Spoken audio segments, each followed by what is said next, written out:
Hello दोस्तों, कैसे हैं आप सब। आज हम देखेंगे कि अक्षांश रेखा और देशांतर रेखा किसे कहते हैं। पृथ्वी को दो बराबर भागों में बांटने वाली रेखा है एक, जिसे हम क्या कहते हैं, विषुवत रेखा कहते हैं। और यह जो रेखा है यह काल्पनिक रेखा है। पृथ्वी पर ऐसा कोई वास्तविक लाइन है नहीं। भूगोलवेताओं द्वारा यह रेखा इसलिए खींची गई है क्योंकि पृथ्वी के तापमान को विभाजित कर सके। किस स्थान पे कितना ज़्यादा तापमान होगा उस चीज़ को जानने के लिए भूगोलवेताओं द्वारा यह रेखा खींची गई है। इसलिए हम कहते हैं कि पृथ्वी पर जो अक्षांश रेखा या विषुवत रेखा या देशांतर रेखा है वो क्या है, काल्पनिक रेखा है।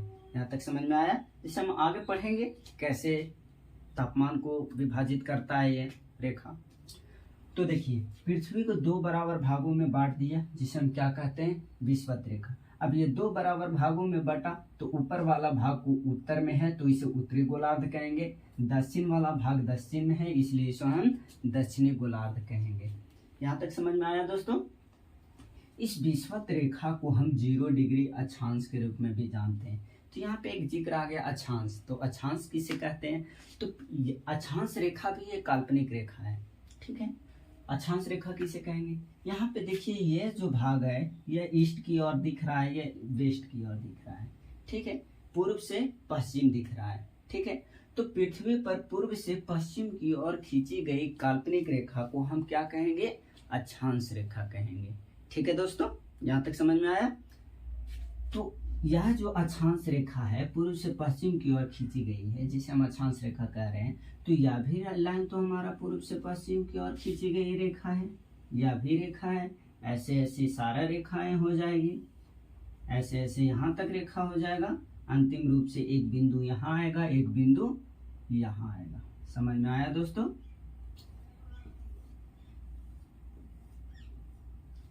यहाँ तक किसी को कोई दिक्कत नहीं। तो आगे हम देखते हैं। तो यह डिग्री का मसला क्या है, डिग्री का मसला क्या है। तो देखते हैं, डिग्री का मसला यह है दोस्तों कि यहाँ पे एक केंद्र मान लेते हैं, केंद्र से इस रेखा को ऐसे खींचते हैं। ठीक है, और यहाँ पे एक बिंदु यहाँ खींचते हैं। अब यहाँ पे जितना डिग्री का कोण बनेगा, मान लिया यहाँ पे 1 डिग्री का कोण बनेगा। ठीक है, तो यह जो रेखा है यहाँ से यहाँ पे मिलाया तो एक बिंदु यह हो गया, एक बिंदु यह हो गया। तो यह जो बिंदु कहलाया इसको अक्षांश बिंदु कहते हैं। क्या कहते हैं, अक्षांश बिंदु। क्यों, क्योंकि यह 1 डिग्री बना रहा है, 1 डिग्री का। यहाँ से देखेंगे तो यह 2 डिग्री का बनेगा, ये भी 2 डिग्री का बनेगा। यहाँ से देखेंगे 4 डिग्री बना तो यहाँ भी 4 डिग्री, यहाँ 5 डिग्री तो यहाँ भी 5 डिग्री। समझ में आया। तो यह डिग्री बना रहा है तो 2 बिंदु हो गया 1 डिग्री का, एक यहाँ बिंदु हुआ, एक यहाँ बिंदु हुआ। तो यह बिंदु जो है अक्षांश बिंदु कहलाया। क्या कहलाया, अक्षांश बिंदु। अब 2 अक्षांश बिंदुओं को मिलाने वाली रेखा खींच दी है, 2 अक्षांश बिंदुओं को मिलाने वाली एक रेखा खींच दी है जिसे हम क्या कहेंगे, अक्षांश रेखा कहेंगे। तो यहाँ से एक और परिभाषा निकला अक्षांश रेखा का। 2 अक्षांश बिंदुओं को मिलाने वाली रेखा को हम क्या कहेंगे, अक्षांश रेखा कहेंगे। यहाँ तक समझ में आया दोस्तों। ठीक है, तो यहाँ तक 2 डिग्री, 3 डिग्री, 85, 87, 88, 90, यहाँ तक एक बिंदु यहाँ आया और एक बिंदु ये कितना डिग्री का कोण बना। यहाँ तो हम सब जानते हैं कि ऐसा एंगल कितना डिग्री का बनता है, 90 डिग्री का बनता है। ठीक है, अब आप हमें बताइए, क्या एक बिंदु से एक रेखा खींची जा सकती है, कभी नहीं खींची जाएगी। एक रेखा खींचने के लिए मिनिमम कितने बिंदुओं की आवश्यकता पड़ती है, तो 2 बिंदुओं की आवश्यकता पड़ती है, तब जाकर के एक रेखा खिंचाएगा। ठीक है, एक रेखा खींचने के लिए हमें कितने बिंदुओं की आवश्यकता पड़ रही है, 2 बिंदुओं की आवश्यकता पड़ रही है। लेकिन यहाँ 90 डिग्री पर तो सिर्फ एक ही बिंदु है, तो यहाँ से एक रेखा खिंचाएगा, नहीं खिंचाएगा। यानी 1 2 3 4 5 8 10 15 89 तक यहाँ एक बिंदु यहाँ 89 है, एक बिंदु यहाँ 89 है, ये रेखा मिल गया। लेकिन 90 डिग्री के साथ ऐसा कुछ है नहीं। तो हम कह सकते हैं कि उत्तरी गोलार्ध में अक्षांश बिंदुओं की संख्या कितनी है, 90 है। ठीक है, दक्षिणी गोलार्ध में अक्षांश बिंदुओं की संख्या कितनी है, तो 90 है। ठीक है, लेकिन अगर कह दे कि उत्तरी गोलार्ध में अक्षांश रेखाओं की संख्या कितनी है और दक्षिणी गोलार्ध में अक्षांश रेखाओं की संख्या कितनी है, तो क्या 90-90 होगा? नहीं होगा। क्यों नहीं होगा? क्योंकि 90 डिग्री जो है सिर्फ एक बिंदु है, ना कि एक रेखा है। समझ में आया? अब 90 डिग्री जब एक बिंदु है तो एक बिंदु से दो रेखा खिंचाएगा नहीं। यहाँ से एक बात तो तय है कि ऊपर में 89 रेखा हो जाएगा। फिर यहाँ पे समझ में आया आप सबको? ऊपर में कितना रेखा हो जाएगा? 89 रेखा होगा। क्यों? क्योंकि 90 डिग्री एक रेखा के रूप में नहीं है। क्या है? वह एक बिंदु के रूप में है। ठीक है, तो 89 डिग्री ऊपर में अक्षांश रेखा है, 89 नीचे भी तो हो जाएगा ना। समझ में आया? कोई दिक्कत नहीं। अब 89 ऊपर 89 नीचे, तो यहाँ पे क्या हो जाएगा? 89 प्लस 89 कितना हो गया? 178 178। अब यहाँ से क्वेश्चन पूछेगा आपको कि बताइए कि पृथ्वी पर अक्षांश रेखाओं की संख्या कितनी है। तो आप सबको जवाब कितना देना है? 89। समझ में आया?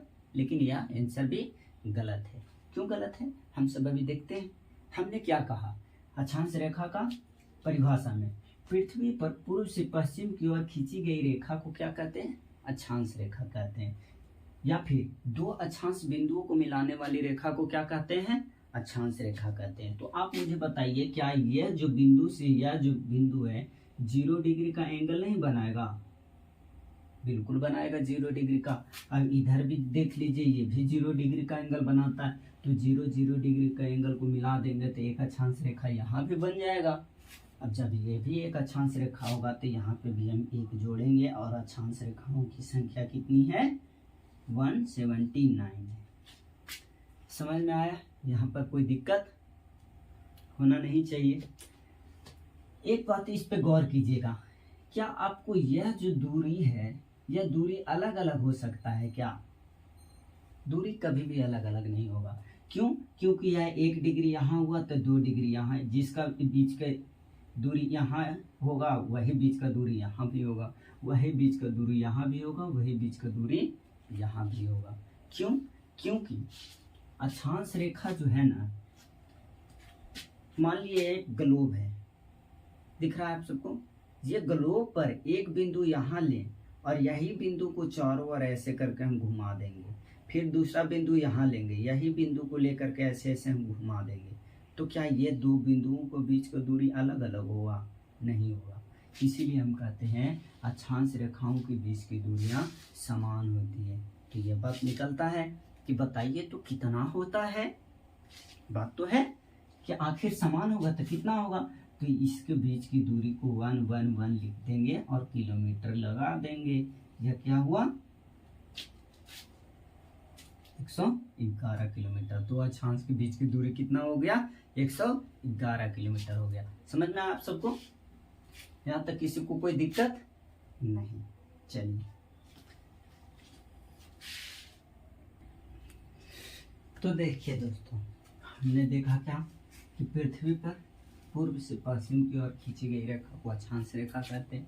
0 डिग्री को हम इक्वेटर या विषुवत रेखा के रूप में जानते हैं। पृथ्वी पर तापमान विभाजित करने का यह सबसे बड़ा फैक्टर है। ठीक है, कैसे है हम देखते हैं।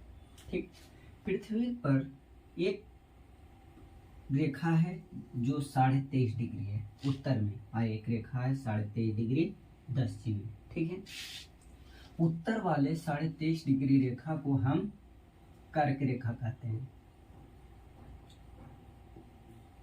ठीक है दोस्तों, दक्षिण में 23.5 डिग्री रेखा को हम मकर रेखा कहते हैं।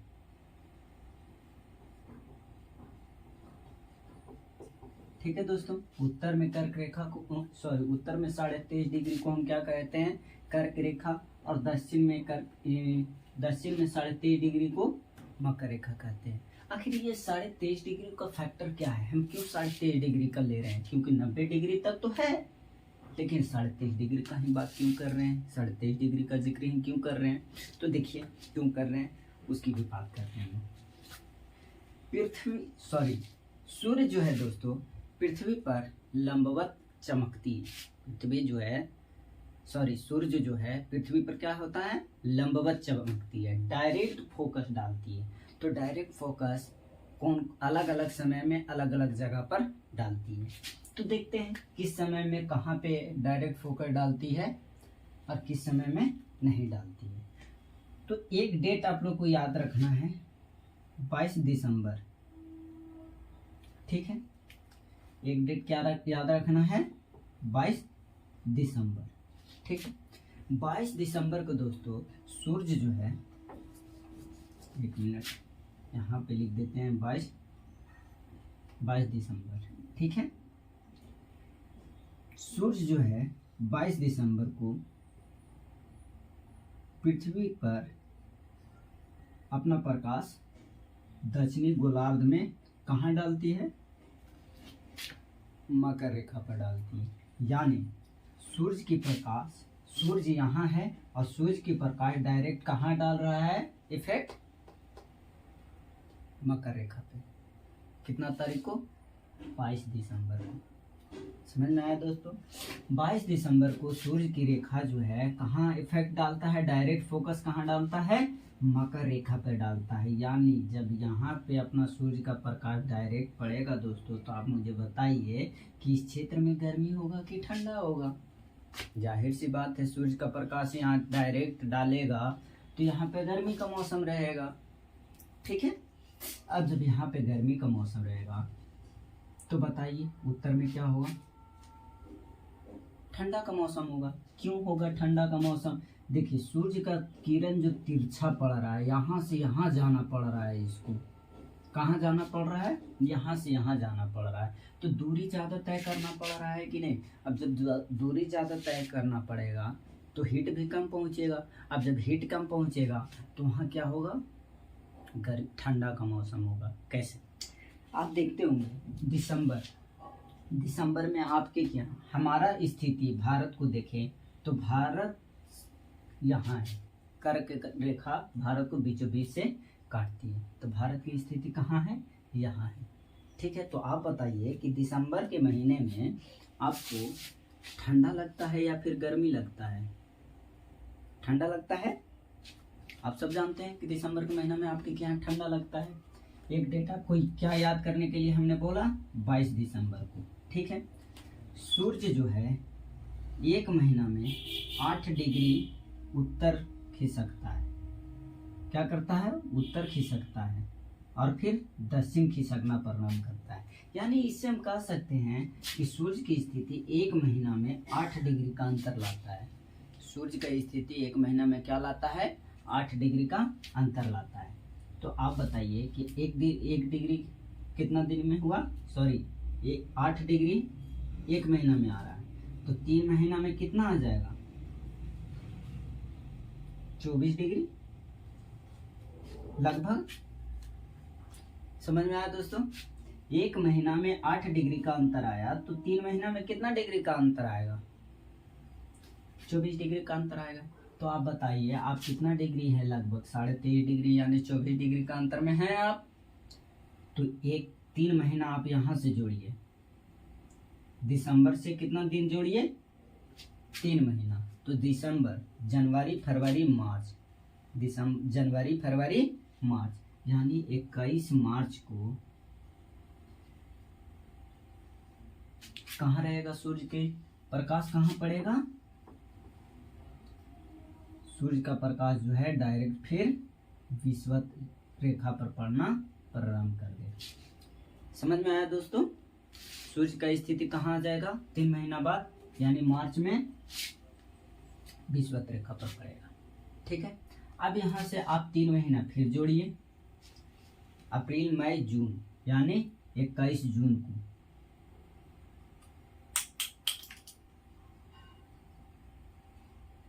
को, आप कहाँ रहेगा सूर्य का प्रकाश, आपका यहाँ पे पड़ेगा, कर्क रेखा पर पड़ेगा। अब समझ में आया दोस्तों कि कर्क रेखा और मकर रेखा को ही हम क्यों टारगेट किए हैं, क्योंकि उत्तर में अधिकतर सूर्य का प्रकाश कहाँ चमकता है, कर्क रेखा पर, और दक्षिण में सूर्य का प्रकाश अधिकतम कहाँ चमकता है?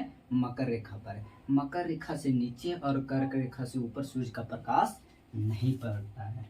समझ में आया? यहाँ तक किसी को कोई दिक्कत नहीं है?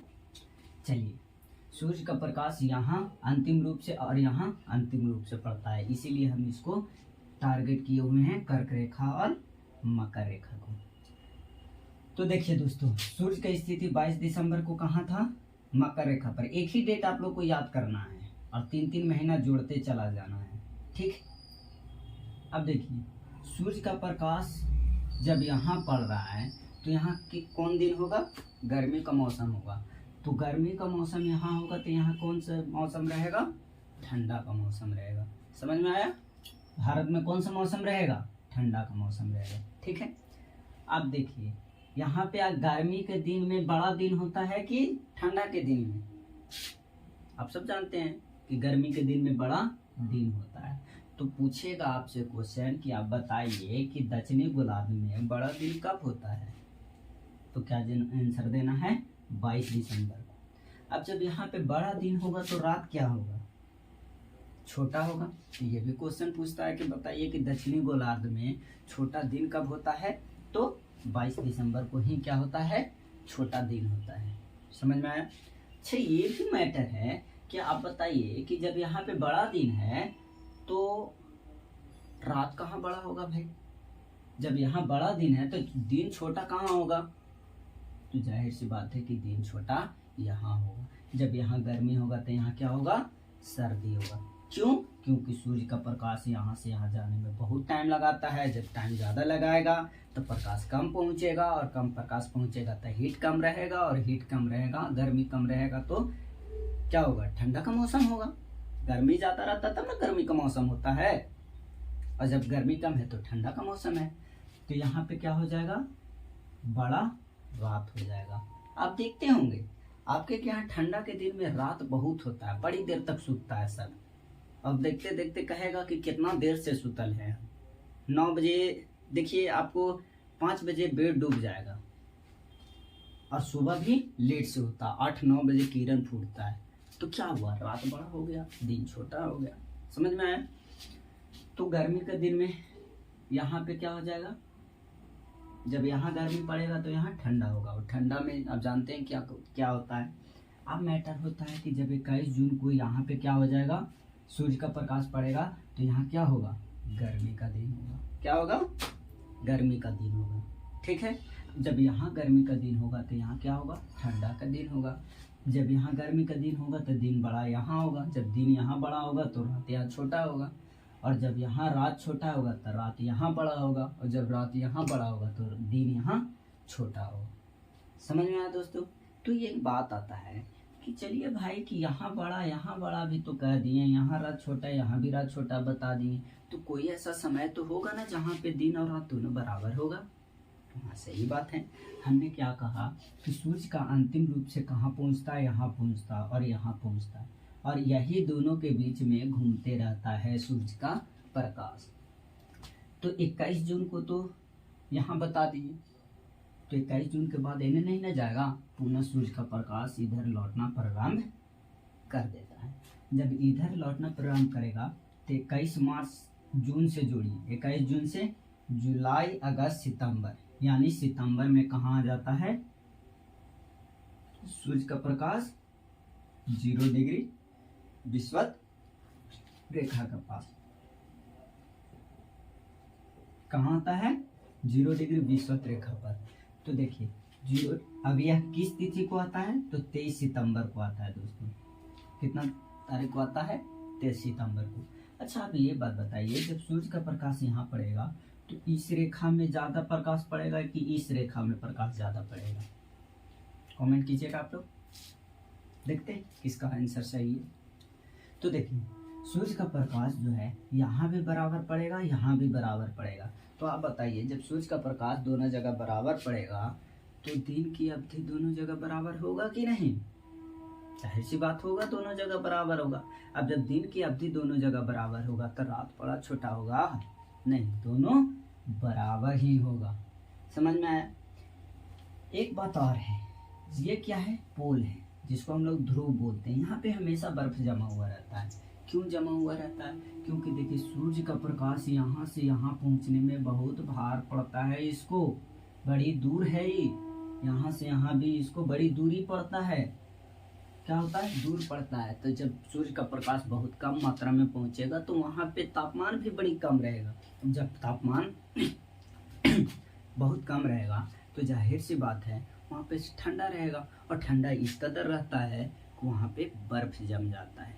ठीक है, आप लोग कभी सुने होंगे कि उत्तरी गोलार्ध में 6 महीना का दिन और 6 महीना का रात होता है, या दक्षिणी गोलार्ध में 6 महीना का दिन या 6 महीना का रात होता है। तो देखिए कैसे होता है 6 महीना का दिन और 6 महीना के रात। देखिए जब सूर्य का प्रकाश यहाँ से यहाँ आने लगता है तो यहाँ से यहाँ आने में कितना टाइम लगेगा? उसको 3 महीना का लगेगा।